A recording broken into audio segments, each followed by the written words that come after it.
Infografisnya kita lanjutkan perbincangan. Saya akan langsung kasih kesempatan Prof. Dwi untuk menanggapi tadi statement-statement yang sudah dikatakan oleh Mas Sirot. Ya, saya bukan orang pesimistis, Mbak. Saya bicara berdasarkan rasionalitas akademis. Saya bicara berdasarkan data dan fakta yang terjadi. Jadi itu, sehingga kalau merencanakan sesuatu, belajar dengan fakta yang ada. Fakta yang terdahulu. Contoh sajalah, tadi kan juga disampaikan kan, terkait cetak sawah. Tadi berapa disebutkan? Totalnya berapa tadi? 4 atau 5 juta. Dan memang rencana semula yang disampaikan ke DPR itu 3 juta hektar cetak sawah. Bisa dibayangkan.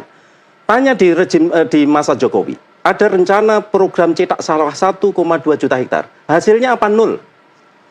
Kalau kita bicara cetak sawah, food estate selama 26 tahun terakhir ini tidak ada satupun yang berhasil. Oke, catatan pembelajarannya berarti apa, Prof. Dwi? Nah, berarti ada yang salah di sana. Kenapa program tersebut yang menghabiskan triliunan rupiah, digelontorkan triliunan rupiah untuk sesuatu yang pasti gagal? Jadi itu. Ini saya terjun langsung, Mbak, di cetak sawah. Pada saat pembukaan lahan gambut 1 juta hektar, saya di sana duduk sebagai anggota tim analisis risiko lingkungan. Pada saat program food estate Jokowi tahun 2020 sampai tahun 2023, saya mendampingi BUMN pangan. Kami melakukan uji coba di Kalimantan Tengah. Luasnya berapa? 93 hektar. Hasilnya berapa? 0,85 ton per hektar. Itu kenyataan. Itu data, itu yang kami lakukan sendiri. Bukan berarti saya hanya bicara dari luar, nggak tahu. Kami melakukan.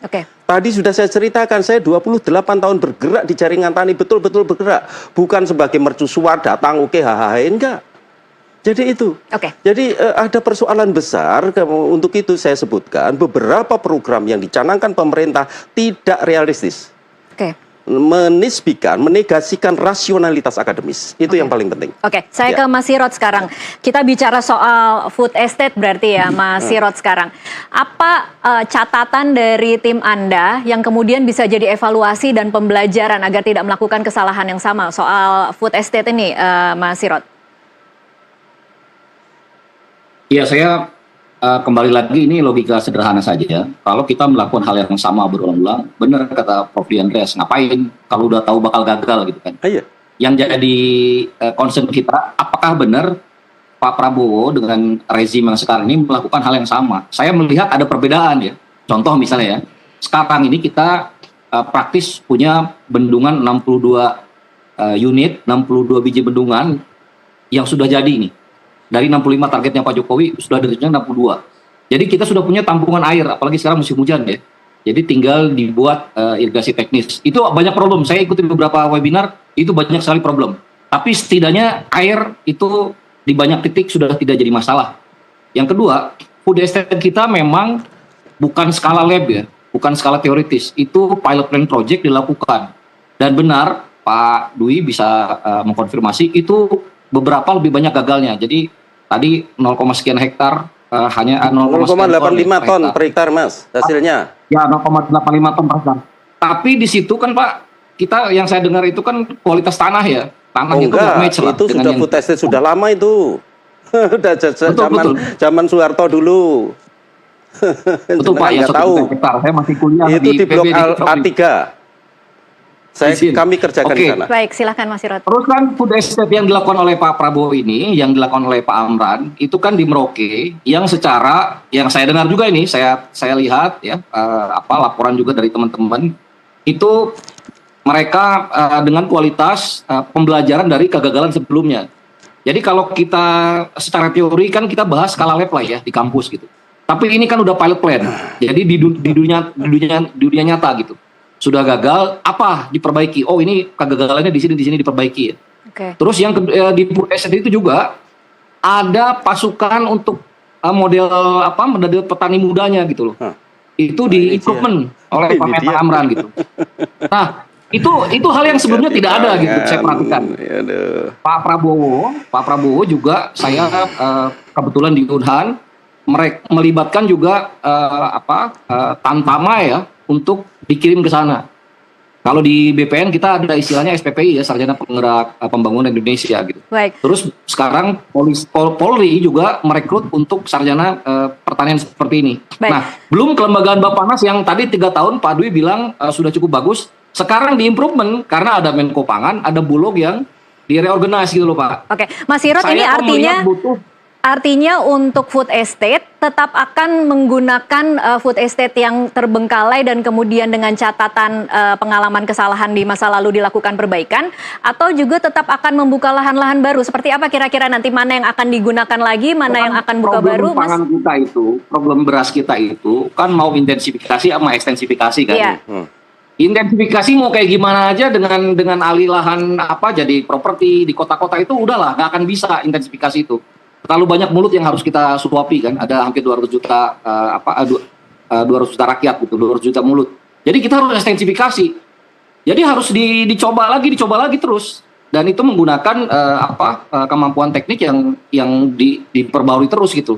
Oke. Saya kira nggak ada cara lain, mau gimana lagi. Oke, baik. Jadi akan tetap kalau kita dilakukan sama. Oke. Prof Dwi, silakan. Ya itulah, itu akan membuang uang puluhan. Kalau menurut Anda sebenarnya cara yang lebih efektif seperti apa, Prof? Jadi gini, kan sering saya sampaikan di berbagai kesempatan kan ya, untuk membuka lahan pangan skala besar harus memenuhi 4 pilar utama dalam pengembangan, memenuhi kaidah-kaidah ilmiah. Pilar pertama apa, Mbak? Kecocokan tanah dan agroclimate. Itu pilar pertama. Pilar kedua apa? Ketersediaan jaringan irigasi dan jalan usaha tani. Itu pilar kedua. Pilar ketiga apa? Teknologi dan teknologi, budidaya dan teknologi. Pilar keempat, isu sosial dan ekonomi. Oke, itu kan sebenarnya sebagian sudah dilakukan ya sebenarnya, Gini, Mbak, Prof Dwi. Satu saja dari 4 pilar tersebut tidak terpenuhi, jawabannya pasti gagal. Oke, jadi harus empat-empatnya secara bersamaan harus bersamaan terpenuhi. Kan ya, isu sosial saja ya di Merauke. Loh, sekarang mau dikembangkan lagi di Merauke. Lalu cerita 1,2 juta hektar tahun 2015 yang rencananya sampai tahun 2019 di Merauke, 1,2 juta hektar bagaimana ceritanya? Nggak ada ceritanya, kan ya.